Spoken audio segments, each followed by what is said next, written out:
дар як деҳаи кӯҳистоне марде зиндагӣ мекард ва ном дошт Солеҳ.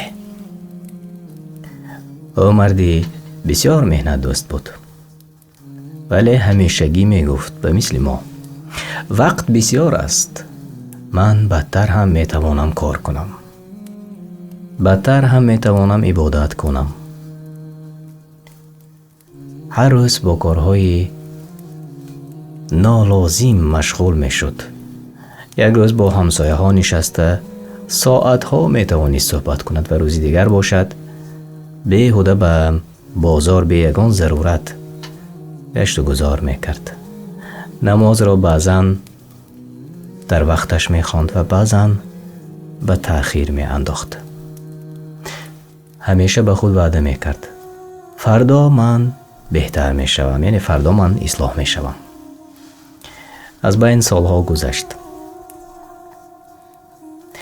мӯйҳои сиёҳи Солеҳ сафед шуданд.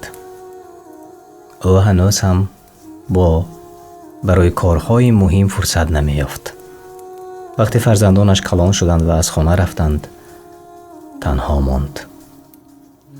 як рӯз Солеҳ дар хоб як одами ношиносро дид, ки дар тан либоси сафед дошт ва он одам дар дасташ як соати бисёр калон дошт ва соат бошад беист занг мезад. он одам гуфт: эй Солеҳ, вақти ту ба анҷом мерасад. оё ту тайёрӣ дорӣ?